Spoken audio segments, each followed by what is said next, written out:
Hey guys, this is the last episode of the David Parker Ray case. I just want to say thank you for sticking with us. I know this has been a long journey, especially for a guy that we technically can't say killed anyone at all. Super interesting case nonetheless. On tonight's episode, we're going to start off with Jen's segment that we ended on the last one. We're also going to dive into Cindy Hendy and her background, and there's some recent news about her that happened from 2019, which will probably make you sick, and we're going to talk about David Parker Ray's biological daughter. Her name is Glenda Ray, but everyone calls her Jessie. She was directly involved in all this as well. We're also going to talk about the Church of Satan being involved, the high priest, the devil's dick, all this stuff. If you look at David Parker Ray's trailer, which had $100,000 worth of equipment in there, torture equipment, he had to get that money somewhere. Yeah, he was selling the tapes to overseas buyers, but he was also possibly getting a lot of that money from the church. And then that should wrap it up, this whole case up. Stay tuned to the very end. I do have another special segment. I kind of jump in here and talk about one more thing. It's only going to be a few minutes, but I think it'll wrap it up nicely, especially from where we started from. And again, thank you guys so much for listening and going to talkmurder.com and commenting. I love seeing those comments. And I guess that's it. So we'll start with Jen's segment and let's get on with it. He was also into bestiality. And Nicole's going to read this thing about bestiality. I thought that was a joke earlier when you said that. When do I ever joke anymore? A lot. Because we were talking about poor Hubs. Well, Hubs isn't here. The audience wants you to read bestiality, so... No, they don't. I had so many comments. They're like, Nicole, please read the bestiality thing. That's false. Stop it. It's true. It's better than me reading it, though, because I'd probably Actually, cry. these comments do say Jen. Let's let Jen read these things. No. I feel like it's only fair after I read a half an hour worth. That is true. Okay. Jen, think of Murphy when you're reading this. No, I will not. All right, I have to make sure I can see straight to read first. Can you make that a little bit bigger? This is the welcome message, if you will, for the bestiality. There's welcome messages for different things. Bestiality practice, rape and torture practices for the tapes, and the Church of Satan practices, which you're going to read here in a second. And if you have a dog at home, especially if it's a large German Shepherd... Stop! He's a mix, first of all. Oh, yeah, he's going to mix with you. Ew. Sorry. Why? Poor Murph. I love that. I need to cuddle him close after this. Yeah, or you maybe go. not. I don't know. You may want to Maybe go not. separate room Maybe after not. this. Yeah. Oh, boy. I learned a lot about dog orgasms in this one. I don't want to know about that. All right, go ahead, I Jen. guess I'm going to read it anyway. Yeah, you are. Let me put up a picture of Murph. No! Why do you read this? Oh, my You God. would have a picture of him. Thank God. Who knows what you'd do with that? You'll be taken into the living room and put on the floor on your hands and knees, naked. Your wrists, ankles, knees, and hips will be strapped to a metal frame to hold your body in that position. The frame is designed for doggy fucking. Your ass up in the air, sex organs exposed. Your tits hanging down on each side of the metal support bar.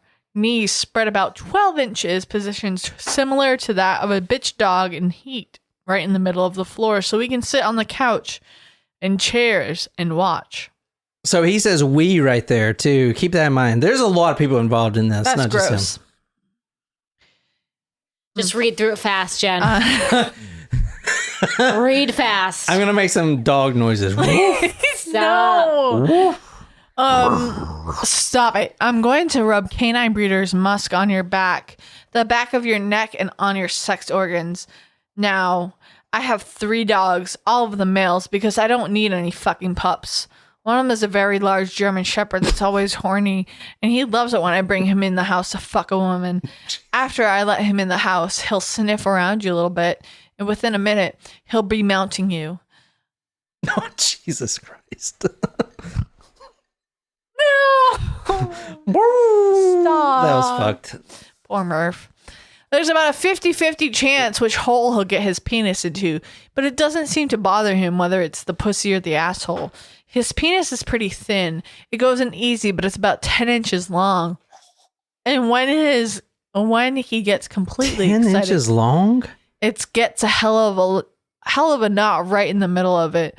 I've had sex slaves tell me it feels like they've got a baseball inside of them. Wait, so he says a hell of a knot, like it's knotted up?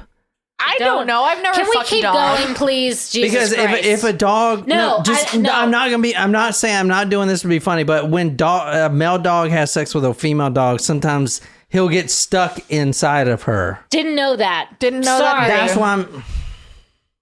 Didn't know. Not a breeder, didn't know. Let's keep going. It doesn't take long for him to come. He's going to hump you real fast, about 3 or 4 minutes. And while he's doing it, he'll wrap his front legs around your chest to hold himself in position. And in the process, he'll probably scratch your tits with his claws. After he gets through, he usually turns around and tries to pull it out. The knot will usually shrink enough to come out of your pussy in about 3 minutes. If he's in your asshole, about 5 minutes. Now, if you'll think all this is sick and depraved, you haven't seen anything yet. Fucking Christ. I am so glad that I am fucked up right now.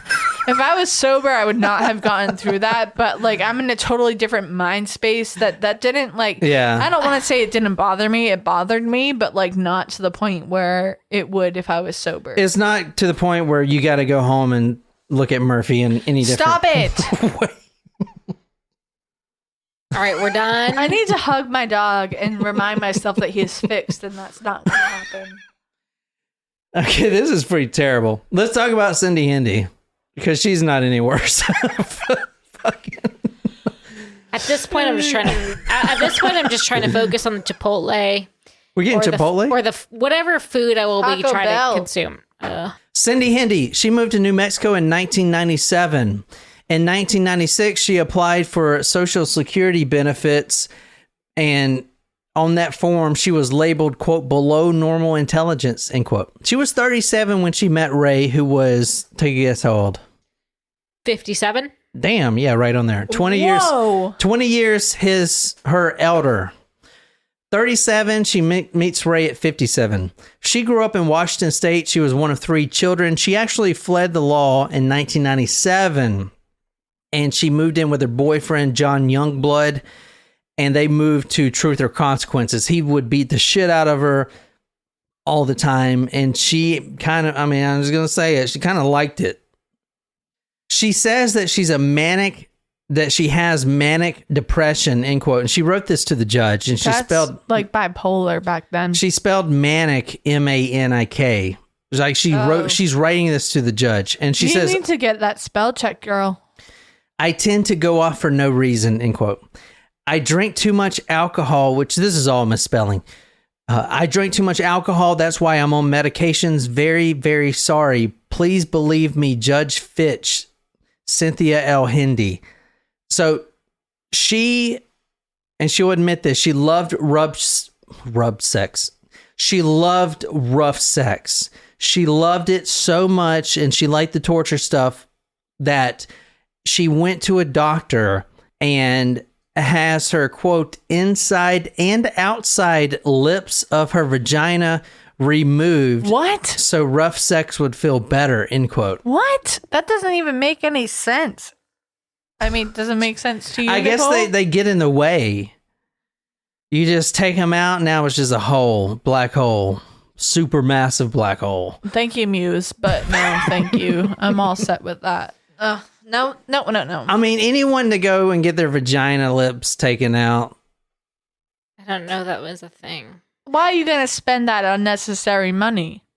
You could spend that on other things like alcohol or a weight loss surgery Or Barbie dolls for the little girls that she would invite over. Because she was a pedophile. She loved little girls. And I think it was more of, she had such a traumatic childhood, which we're about to talk about, that she kind of wanted to inflict that pain on others. I'm not a psychiatrist, but her background, she would watch her mother go through several boyfriends, so her stepdaddies, and she would get beaten. The mother would get beaten into a pulp in front of her almost at a nightly basis. This one stepfather began raping her when she was 11. He claimed that he was drunk and thought that Cindy Hendy, the 11-year-old, was actually her mom. Okay, come on. All right, this is how fucked up her life was. And this is an excuse, but I'm saying this is fucked. This one stepdad rapes her at 11, says, "Oh, I was drunk. I thought that was you." The mother kicks her own daughter out after that at 12 years old. Kicks her out because her boyfriend just raped the daughter, and he says he thought he was mistaken. He thought it was the mom. So the mother kicks the daughter out of the fucking house. Now she's 12 years old. She's on the streets, and she stayed there on the streets until, that's the last time she's been home. She moved around with different men. Basically, by the age of 12, whoever had the best and the most cocaine, she started doing petty crimes and got caught selling drugs to an undercover cop. That's why she was on the run, and she fled to New Mexico. One boyfriend says, quote, I remember she liked sex rough and hard. She'd dig her fingernails, and I'd have these big old scratches on my back, and it would take a long time until the claw marks would go away. She liked to have her ass slapped. She liked me to hold her down and tell her I was going to rape her. Oh, no. She always wanted to partner swap. She'd say to me that maybe we should, quote, rape somebody, maybe a prostitute. I told her that shit might be fun to think about, but I wasn't going to do it ever. I flat out told her I'm not going to jail, end quote. She's also a coke whore. And this is another quote from another friend. Quote, she's a coke whore too. She wasn't in the right mind. It was the alcohol and drugs. She didn't know how to be straight. And if she wasn't fit to be around. So have you ever met someone that is more pleasant when they're fucked up? Because I have been in the military. No, not you. There's people out there that it's a burden to be around them if they're sober.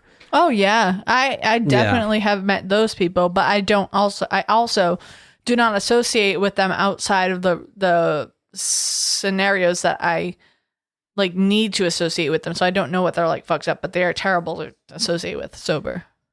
One resident and friend says that Hendy actually tortured Ray, not physically, but kind of emotionally. They were saying that she was using Ray for like a free place to live and for sex and stuff like that. Now, you remember Roy Yancey that we kind of went over? She was dating that guy, and she would have these threesomes with David Ray and then Roy Yancey. It's just fucking Gross. The defense attorney harped to the judge that Cindy Hendy had a terrible childhood. She was abused and molested, everything I just told you. Cindy Vigil, the one that we talked about with the ice pick, she said, quote, I was molested as a child, and I don't go around kidnapping and torturing people. Let's get Cindy Hendy out the way for good. What do you think happened to her? She died. Sentenced to life in prison? She was sentenced for the rape and the involvement, and it's like criminal sexual penetration and stuff like that. We're just going to get her out the way completely before we move on. I think that'd be a good weight off everyone's shoulders. Yeah. She pleaded guilty to 5 counts of kidnapping, criminal sexual penetration, and conspiracy. This is from the Cynthia Vigil case. Cynthia Vigil, the ice pick, is the reason that anyone got any jail time, pretty much. I mean, she reading her trial transcripts, she has to go in there. She barely remembered anything. Remember, she was drugged and she was hypnotized and all this shit. She didn't even know she was there until she saw her fucking tattoo on the video. And so she has to relive this that she didn't even know about. So you have the prosecutor, or excuse me, you had the public defender saying, are you sure this happened? I mean, you don't remember shit, type of thing. And then she has to go in there and tell her horrible story. Anyway, after this, we're getting Cindy Hendy out the way. She was convicted and found guilty. She was sentenced to 36 years in the New Mexico prison system. At first, she pleaded guilty to 5 counts of kidnapping, criminal sexual penetration, and conspiracy. So that's pretty good, right? All right, so let's get her out the way for good. This is from KRQE, if you want to read that headline. Suspected killer David Parker Ray's girlfriend released from prison. Oh, no. So she was released in July of 2019. So she is a free woman. She is out. Now, she's out the way. We're no longer talking about her. She is involved in all of these tortures. A lot of the videos. And she's walking free. Yeah, she's walking free, yeah. So. No, I mean, I get she served time. No, yeah, she served her time from what it was given to her, you know. So that is the law, but, you know, what's she doing now? Does she get a regular job? She like Carla Homolka working at a school? Oh, that fucking bitch. I'm going to read this real quick. This is from V. Hill speaking to Hindi directly in court.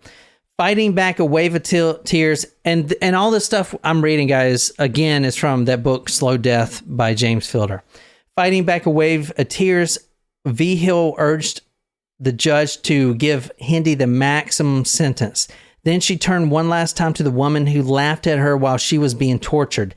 Cindy V. Hill looked deep into the face of the eyes of Cindy Hindi, while the woman who helped David place dildos inside of V. Hill's body simply sat motionless and looked at the floor. Quote, "There is not enough time you could serve in prison," Cynthia V. Hill said. "There is no excuse for what you and David did." End quote. This is David Ray's biological daughter. Now, Jesse. guys, I know you guys want us to talk murder to you and stuff like that, but the fact is, besides the fucking torture tapes and some of the eyewitness accounts, there is no murder we can really talk about because no one was ever convicted of murder, you know, and no one confessed to murder besides Roy Yancey. So and the fact that he buried the body in the desert. But it's suspected that they murdered. I know, those but people. there's not even, I can't even go into the murders at all because number one, we don't even know who the victims are. If there is any victims, we don't know who these women are. What am I going to say? Like, this and that happened. I mean, I would just be speculating at that point. I feel like I'm just droning on and on, but No, you're not. It's like a hard episode. It is. it's hard because, like, dude, there's not, I don't know. He was never convicted of any murders. And it's like, I mean, he's killed fucking a lot of people. A lot. Based on all those pendants. You don't have any, like, usually if there's a body, let's say there's a body that was found besides that one in the fucking lake, right? I mean, we talked about that being the bag of goo, but usually there's an autopsy and I can go into stab wounds or whatever, the fucking whatever. There's nothing, man. So it's like, dude, this guy even kill anyone? Obviously, everyone thinks he did and knows he did. Mm-hmm. But he's a park ranger or worked with the park rangers. You got 5 different state parks. You got thousands of, you know what I'm saying? He's probably killed at least a couple dozen people. But then again, why risk being caught not killing them? Why let them, trust in the drugs and the hypnosis? I guess it worked really well, but why put that risk out there when you're already a killer, man? You kill 10, you might as well kill fucking 20. You know what I'm saying? Right.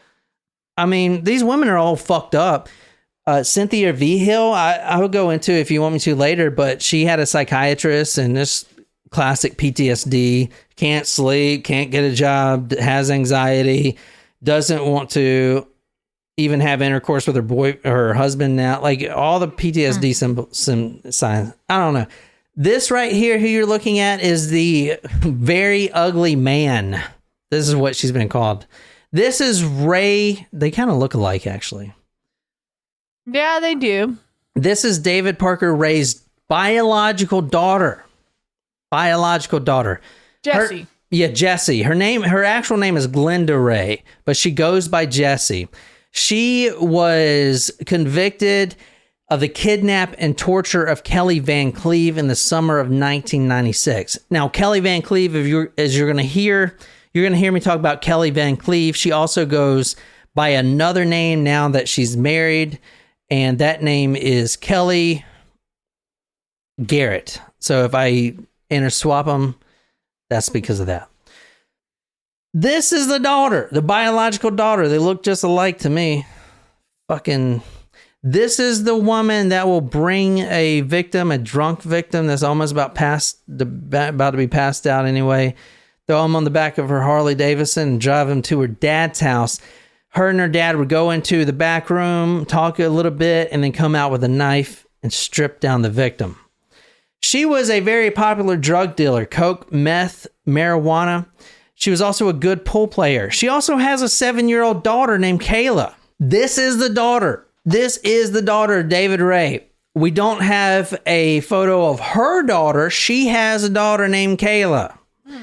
I don't know anything about her. There's no information. But what we do know is that she was fathered by her own father.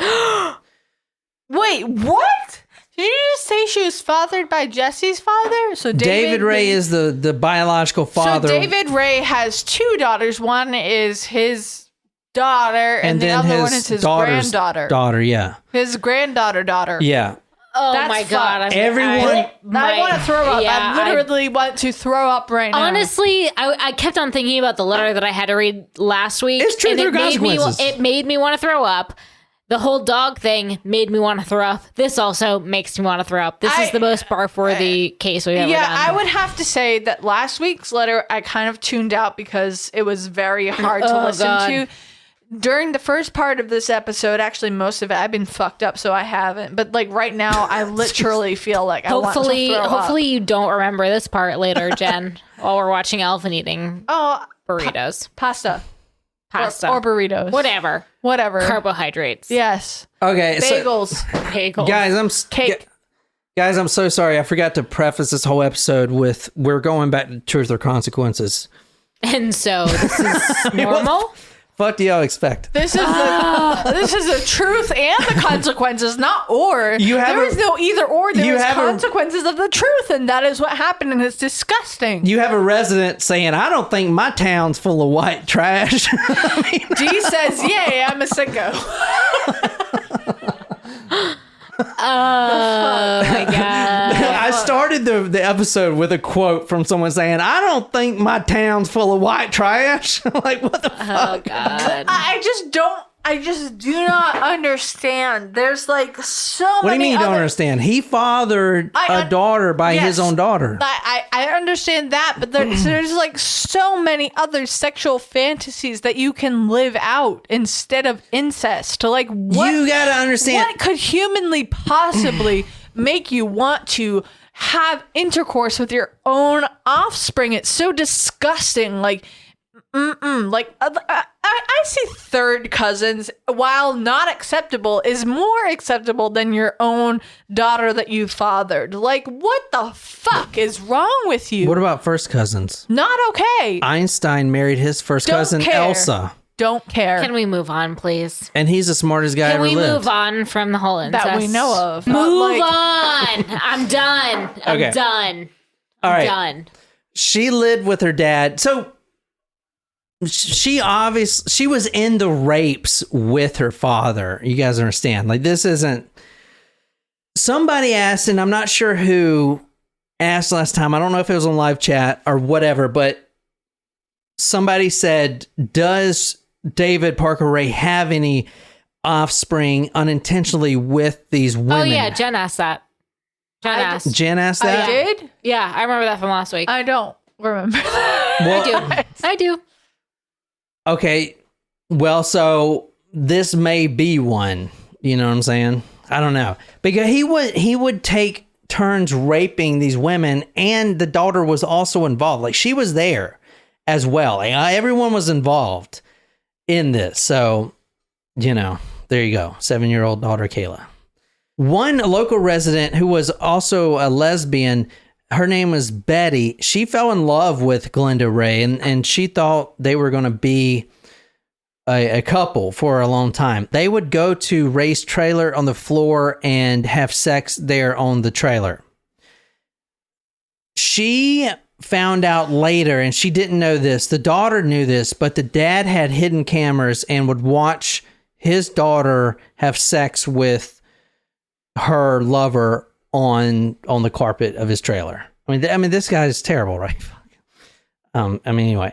Now, 13 years... we thought he was terrible before that, but okay. When Jessie Ray was growing up, now this is 13 years before she was, for 1999, before all this happened, she actually turned her father into the FBI. This is how the FBI had the idea to start investigating him. And they have been for a while, but like there's no evidence because no women are coming forward. No women are saying, I've been raped. Because they were hypnotized. I know. And brainwashed. I know. But I mean, who would have thought that would fucking work, right? You know, I mean, who would think that shit works? Fuck. Yeah. I mean, these women didn't even know until they were shown a video. And it's like, okay. But they would have nightmares and stuff. But it was just crazy. Anyway. Now, this is from the book, Slow Death. In June 1986, quote, she alleged that David Parker Ray was abducting and torturing women and selling them to buyers in Mexico. For over 1 year thereafter, the FBI in New Mexico conducted an investigation in an attempt to substantiate the allegations. The investigation was conducted under the jurisdiction in the FBI's White Slave Traffic Act. No victims were identified and none came forward, end quote. That's from Doug Belden of the FBI. And she was 16 at the time. Why would she go try to turn in her own father to the fucking FBI? Not the cops, but the FBI. And says, my dad has killed 16 people, at least. Was she hoping that she would get immunity? No. This is according to a close friend of Jessie. Quote, that was her last try to get out from under her dad's influence. It was the last time she said to him, no, Dad, what you're doing is wrong. And the friend says, I blame the FBI. They did nothing after that. She didn't even try, end quote. Now, that is a friend of hers saying that. Okay, another person that known her has a different take on why she turned her own father into the fucking FBI, into the FBI. She says that Jessie, her father, quote, tried to cheat her out of the share of money from a pot growing operation. Remember in California when he was growing pot, that operation. Mm-hmm. And she was pissed at him. She was, quote, real mad at him. So she turned him into the FBI, simple as that, end quote. So there's two sides of the coin here. Maybe she was trying to get out under her dad's influence. She was sickened by all this because she's been moving with her dad, mm-hmm. right? She would move from Phoenix to California they would move all over. Women would come in. They were they had a dungeon at every location. Like this dude set up his life for this sexual sadism shit, you know? Yeah. She grew up around this shit. She would see women come in and then 3 months later come out of the basement all drugged and fucked up and then, or maybe not, maybe in a body bag or a gunny sack. You know what I'm saying? She's seen all this shit. Right. She knows what's going on. She ain't stupid. So, whatever you think. I don't know the real reason behind it. Guess no one ever will. Now, this is the Betty thing I was telling you about. If you want to read this for the podcast. It wasn't until after the mass arrests in 1999 that Betty discovered that David Ray had a secret camera mounted behind a hole in the wall of the living room so he could watch his daughter having sex while he sat in front of his television screen in the back of his bedroom. Betty quivered all over at the thought. David Ray was only tried for, there was only 3 different, not even murders, just rapes, okay? And the whole time the defense attorney is saying... They're watching the video of this lady, Kelly Van Cleef, if you want to see her here. They're watching her getting raped. And this is how it goes down in the trial. The defense attorney, the public defender for David Parker Ray is saying, wait, no, rewind it. It looks like she's smiling. It looks like she likes it here. Does she like that or not? I can't tell. Is she into this? Did she want this to happen? This is how the fucking trial goes. That's terrible. It's terrible, but dude, you don't know. You don't know because like she didn't even come forward until the fucking FBI found her, and then one victim came forward only to sell her story. No, I shouldn't say that. One victim came forward, let me back up. One victim came forward and also sold her story to the Globe, which is the big newspaper. So to a jury, they're like, well, fuck, I don't know. Do you like this? Don't you like this? What the fuck? You know? Let's move through this. Kelly Van Cleve. Okay, so all of these are Jesse's going to be involved directly. She's the one involved in these. This is going to be part of her trial too. This is who you're looking at right now is Kelly Van Cleve. This is her former name. Now she goes by Kelly Garrett, her married name. She's the one with the swan tattoo. She didn't even know she was in this. I'm reading this because this is going to get bad. This is going to get bad. I'm reading this to preface the fact that this is fucking terrible. Kelly has what she calls, quote, female problems, in quotes. Now, this is before she was tortured and captured and raped. This is from when she was a teen. I guess some females have this. I'm not sure. I didn't look into it. Didn't want to. But sex hurts. It's painful for them. I mean, I guess it's painful in general. I don't know. But for the way she described it is before this even happened, she can't even have sex with her boyfriend. There would be constant arguments and stuff like that because it was so painful. She would cry every time that penetration would happen. Anyway, moving forward, she's drunk at a bar called Raymond's. Guess who's there? Who? Jesse. Oh. Hey, you seem drunk as hell. Do you want to get on the back of my motorcycle and go to my dad's house and sleep it off? Sure. Okay. Now, this is her testimony. We were sitting on the living room couch, and suddenly David and Jesse went to the back room for about 10 minutes.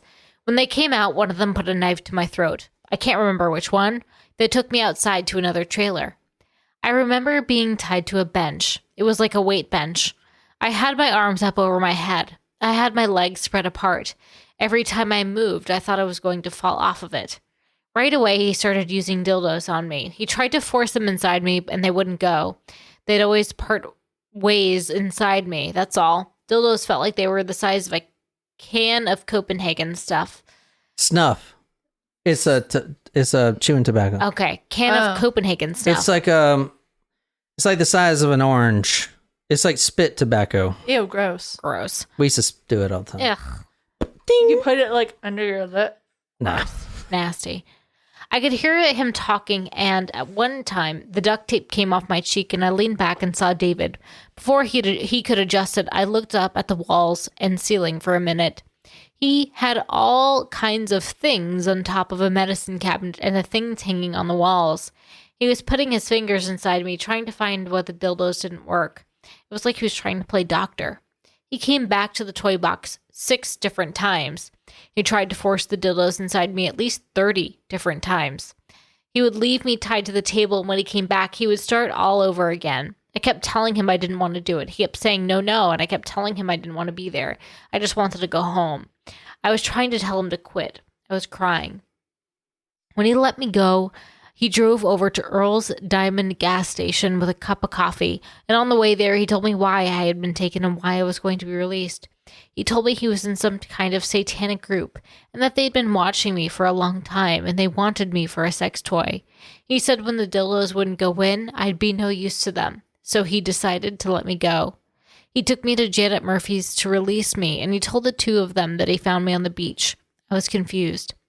Patrick and his mother wouldn't let me in the house, not even to get my toothbrush. They wanted to know where I'd been, and at the time, I couldn't remember anything. Hold on. Patrick was about to be married. They had just started the wedding, planning is engaged. Yeah, that's what I meant. Engaged. So she comes back home after being gone for 2 days or 3 days. And the reason she was let go is because as she said, she had female problems. They wouldn't fit inside of her. So he was, and the reason he was like looking at her like a doctor is because he was seeing how wide she can get or whatever. Does that make sense? Fucked up. It is fucked up. They wanted to know where I'd been, and at the time, I couldn't remember anything. They made me go away with David, and he drove me down to Dam Site Tavern, and my friend Dave Connolly took care of me for the next 2 days. Ray hurt me real bad. I bled for 3 or 4 days afterward. Yeah, so here's the MO after, like, Kelly Van Cleef.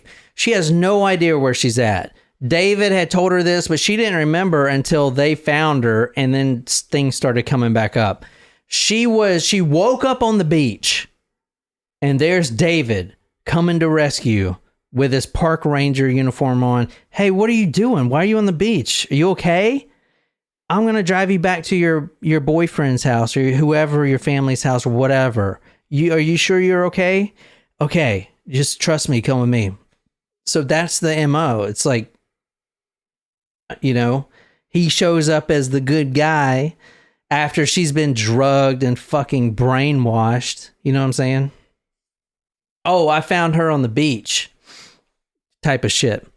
Now, for the next years, she's having these nightmares, and she's so afraid because any female would come forward and say, yeah, this happened to me. People are like, no, what? You know? And one quote I read from another female juror in here said that if you're female and claim rape, most female jurors won't believe you, which is kind of interesting to think about. So Kelly Van Cleef, she was naked, strapped, spread eagle to a black leather weight bench, tied down, red plastic straps, legs positioned wide apart, knees up in the air, ankles in stirrups, arms tied down and above her head. There was a 2-inch piece of gray duct tape over her mouth and another 2-inch wide over her eyes. David, dressed in blue jeans, black cowboy boots, and cowboy shirt. This is on the videotape. Quote, Ray hurt me bad. I bled for 4 days afterward. Quote, this is from her. He leaned over and slid the first 2 fingers of his right hand in and out of her vagina. She moved her head. This is really important because this is what the trial was. Let's look. Did she look like she likes it? I don't think she likes it. Quote, she moved her head from side to side as if to say no. So she is getting raped, moving her head like, no, no, no. And now and this is what they had. They're not doing it because they're bad people, but the prosecutor, the public defender, who also quit and moved after this trial, probably because he's so sick of himself for defending this guy, and he became like a construction worker or something. He is asking if she likes it or not, and they're looking at her movements of her face. Isn't that fucked? It's fucked, man. Jesus Christ. I don't know. She was dazed, tired, mopey, out of it. And this is from what her ex, because they broke up. Mr. Ray said he'd found her on the beach and took her out for a sugared up coffee before bringing her home. So. Now she would say, you know, I don't know. I can't remember anything. And then she said, quote, I've had memories on and off for the last 4 years. I didn't know if it was true. I thought it was a nightmare, and most of the time I didn't want to believe it. It was when the New Mexico State Police showed me pictures taken from the videotape that I realized it wasn't a dream anymore. And it was a new reality, and at first I couldn't deal with it. So thanks to her and the other one that came forward is the only reason that, you know, he got tried in the first place. I'm not going to go into her PTSD thing because this is getting too long, but I'll put it on talkmurder.com. I'm just going to quickly I'm not going to go through it, but hypersensitive, occasionally paranoid, trouble sleeping. She isolates herself. She actually, quote, felt people from Truth or Consequences. Everyone was out to harm her. In the video, the psychiatrist says, quote, the woman in the video, she is moving her arms. If you look closely, you can see by the movement of her throat that she is gently weeping. Gently weeping. Oh my God.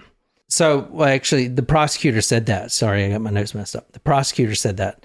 The defense attorney, quote, the public defender of David Ray, quote, I want you to look at the manner in which this man touches this woman.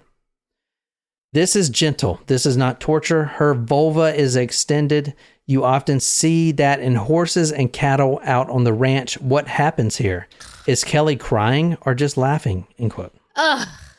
Fucking sick, dude. I can't. Dude, well, you got to. It's your fucking job. Yeah, I know, but I'm saying just mentally, it's hard. Why do you think I've been quiet for the past 20 minutes? All right, we're almost done. So we think that the money came from a church, the Tabernacle Church, from what I found, and that church was a satanic church, which is super fucking popular in that time period, in the 80s especially. So this is the welcome message. Again, it's not as long, Nicole, but this is the welcome message from the church. Here's the thing. Here's the thing. I don't want to fucking say that it is from this church or not. I'm going off speculation from what the residents are saying. They're saying this church was devil worshiping. They're saying that this pastor was in charge of the video production. This stuff, it all kind of fits together for me, but I don't want to say that the church is fucking evil when there's no proof other than that. Hello, bitch. I'm sure you're wondering why you've been kidnapped and what's going to happen to you. That's why this tape has been made. It saves a lot of talking. It's brief, blunt, and to the point. I'm a dungeon master for the local chapter of the Church of Satan, Lucifer, or the devil to you. I've been abducted so that your body can be used during rituals and for sexual purposes for the congregation after the meetings. Our membership is pretty small, after about 20 people, mixed male and female. Our meetings are pretty much what most people imagine, the way it's depicted in movies. A hidden church, black robes, pentagrams, rituals, chanting, a lot of nakedness, animal sacrifices, chicken blood, and a hell of a lot of sex afterwards. The meetings get interesting and exciting to say the least. Trying to raise the demons is important, but it is the sex that keeps the church financially afloat. I'm sorry, everyone else is eating, but I'm not, so fuck all y'all. These bagels are good. That's why I bought them. Oh my god, let me fucking read so I can eat. Now I'm getting hangry. The high priest likes to keep everybody fired up on sex, and for that we like fresh meat. Every couple of months we'd kidnap some good-looking little bitch to use during the rituals and be kept available for everyone to use during the orgy. Let me tell you what happens at the meetings. I can hear y'all chewing, so if y'all want to back up and, allow me to eat. Cheers, fuck you. Let me tell you what happens at the meetings. The orgy room is separate from the main church. It contains several couches, many mats on the floor, and a refreshment center. In the middle of the room, a large wooden table with leather straps on it. Prior to each meeting, you'll be taken to the church in a wooden box, naked in chains and with your eyes taped shut so you can't identify anybody. Once there, you'll be strapped down to the top of the table. Your arms will be chained straight to each side, and leather straps will be buckled across your upper chest, your rib cage, and your belly so you can't move. Your legs will be spread extremely wide apart because some of our members have diversified interests in which hole they want to use. There is a U-shaped cutout at the top of the table and allows your head to drop right down into it. Another leather strap will put across your forehead so you can't move, allowing your mouth and throat to be available for sex. Dental jaw blocks will be installed in your mouth so you can't bite anybody during oral sex.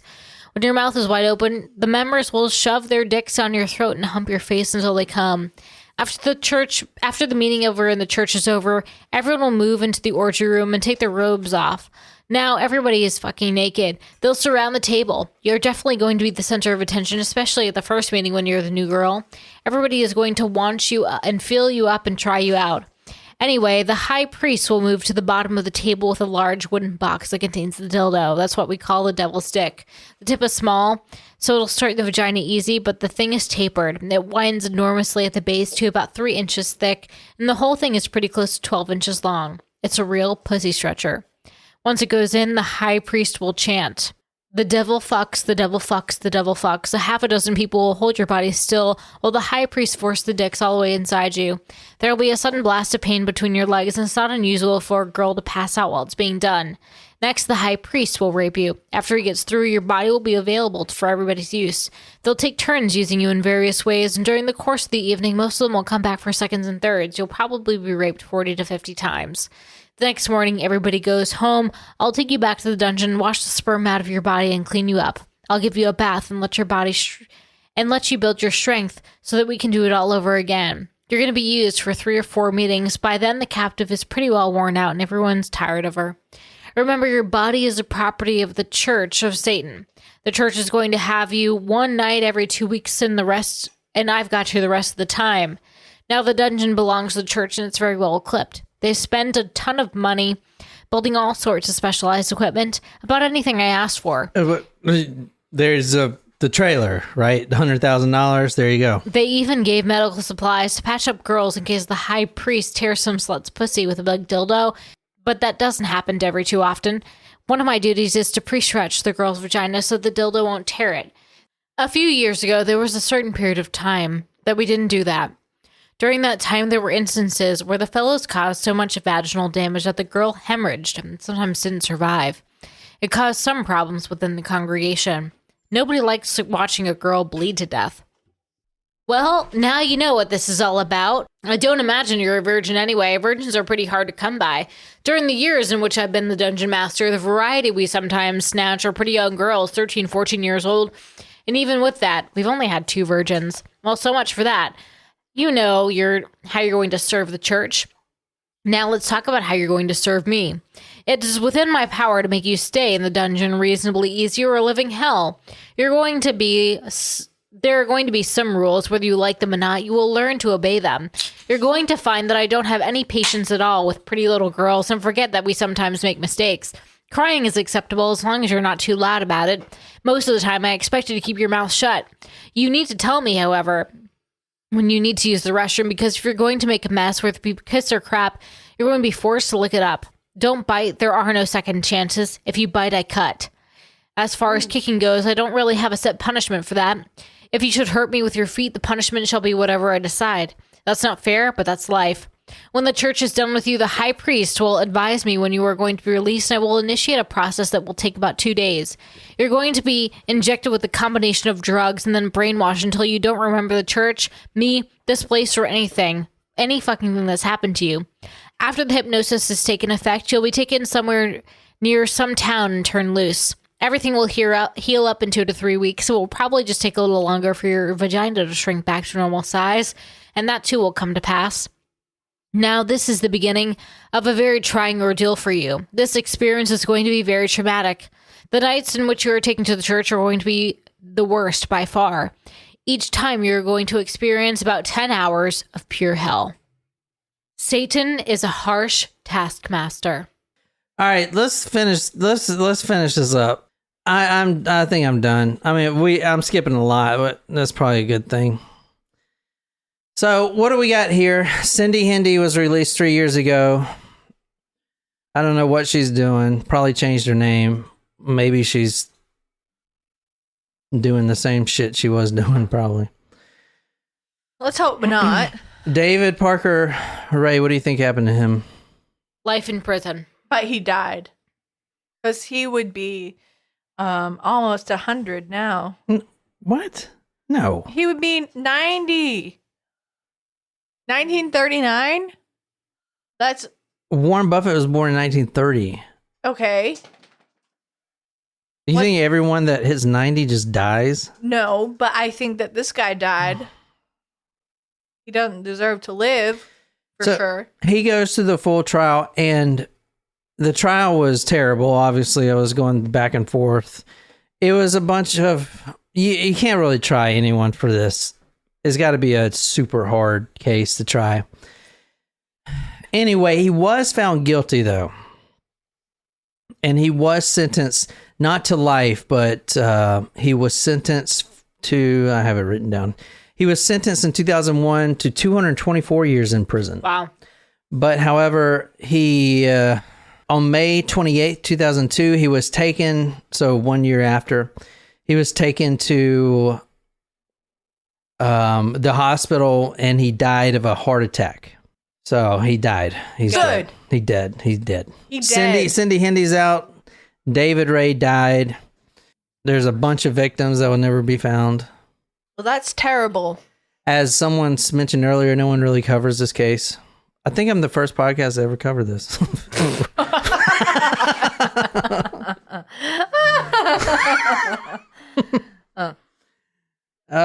Any questions from live chat land? This has gotten really out of control. Thanks to Jen's Bagels. No, you know what? Thank you to my bagels, because those are the only thing keeping us from being super, super drunk, because they're soaking up the alcohol in our systems right now. David was sentenced to the maximum. He did die a year later. And after he was found guilty, he said, quote, "My sexual fantasies are not that unusual. There are approximately 2 million people in the United States who have the same fantasies. Next time, I'm going to be a more selective of my friends. When they played the audio tape, I thought it was a violation of my U.S. constitutional rights. Why? It was a source of entertainment for me to create those tapes. I don't hate women at all. I get my sexual excitement from making women happy. I got pleasure out of a woman getting pleasure. I did what they wanted me to do." Oh, that's false. That is totally false, sir. Yeah. He's a fucking... I kind of want you to read one other thing, babe, but I guess we're not. It was going to be the initial handling, but I guess not. I'll put the initial handling document, and these are all corporate documents, are what they're printed out to be. They look corporate, like logo, David's logo, big old phallus on it and shit. Anyway, so the initial handling, I'll put this document on there because I don't think Nicole wants to read it, but it's a checklist. For instance, just going through it real quick.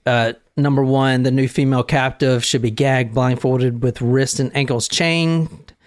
Moving forward to bullet point number 6, use scissors to slowly remove her dress, blouse, or sweater, cut and remove the bra. I'm going to move down to number 12. Remove her leg irons and tighten the ankle straps, pulling her legs upward until the middle part of her body is horizontal. The ankle straps will force her legs apart. Moving on again to number 15. Play with her sex organs, her vagina and anus. Force large dildos deep into both holes. Use clamps, needles, and other devices on her tits and sex organs, clit, and cunt lips. Whip her and use electroshock. Okay, moving on the checklist. Let's go to 18. Keep her body suspended for 2 to 3 hours. Then roll the gynecological bench directly beneath her. Lower her body down on the bench. Release one arm or leg at a time and secure it to the bench until she is strapped down. Buckle all the straps to her body until she is totally immobilized. Note the shock value. I mean, dude, he's got a whole checklist. Fuck. It's disturbing. Anything else you want, fucking D, for requesting this shit? What the fuck? I'm just glad he's And dead. a Merry Christmas to all, and to all a good night. Is there any way we can block D from the fucking podcast? I'm just kidding. No, we love D, you. I love your stories. I love the prison story. It was a fantastic story. This one's also a fantastic story. It's just Hard. It's hard because there's so many bodies out there that will never be found. And well, rest in peace. And then to the bowling those alley victims. Bowling alley massacre was also a great story. So I really enjoy your stories. And Tia, plain cream cheese twinning. Stop stealing my wife. She doesn't go that way. Happy birthday to me. Happy birthday, Niquiz. Can we sing it? Can I You're sing? putting cream cheese all on the dog's noses. So to keep them busy. All right. Well, Look at Hubble. He's struggling. have a lovely Christmas. Yeah, we won't be recording next Sunday, so Yeah, but Merry we're recording Christmas. Saturday, right? Yeah, are we? Saturday Yeah, is Christmas. probably. Oh. No, Saturday's Christmas. We have to Monday. record a story. somewhere. Monday? Monday Monday. evening would be fine. Okay, Probably. Monday evening would be the next. I don't know. I guess that's all I I got. hope you guys get some snow, but not so much that it'll derail you from returning to your destination. But merry holidays, merry, happy. We couldn't do what we do without you guys. So thank you so much for listening and for chatting with us. So, And be sure to comment, and you can win this week, just like Tia did. And until next time, my name is John. I'm sitting here with Jen. What, Jen? this is also our last episode of 2021. If you think about it, because if you do the math, 1 week is 12/25, and 2 weeks is He might still put one out. I mean, there'll be I don't know. well. If anything, Never mind, Happy then. New Year. Well, just thank you. So this is Talk Murder Me Podcast. I'm sitting here with Jen and Nicole. My name is John. Until next time, good night, you lovely, lovely people. Hey guys, it's me again. I want to completely, in this case, something interesting that I found and linked everything together. It's only going to take a minute. But on the morning of May 2nd, 2003, a woman wearing a mask walks into the Albuquerque State and Bank Trust, that little bank there, and she attempts to rob the bank. Hold on a second, John. May 2003, what does this have to do with the David Parker Ray case? He's been dead for a year now. This lady unsuccessfully robs the bank. She is met outside by law enforcement officers. She is told to get on the ground, put down her weapon, and surrender peacefully. She says, quote, "You're going to have to shoot me," end quote. She raises up her firearm at the police, and they open fire. They shoot her 3 times. She dies right there on the pavement. So what has this got to do with David Parker Ray? He's been dead for a year. This woman, they soon realized, was actually one of their own. Her name was Karen Yantz. She was a highly decorated criminal investigator. And from the Star Gazette, May 2003, they describe her as a, quote, devoted stepmother and a generous friend and a top-flight criminal investigator. She walks in that bank on May 2nd with the intention of never walking out. That was suicide by cop. That's what she wanted to do, and she was successful at it. Once they unmasked her, they saw that it was a fellow officer. Now they're asking why. How did this happen? She was in debt, gambling debt, $100,000 of gambling debt. And those loans were being called, and she was really struggling. However, she was also the wife of Jim Yantz, which we didn't really go into him, but he was the primary detective that was chasing David Parker Ray. And this case was stressful.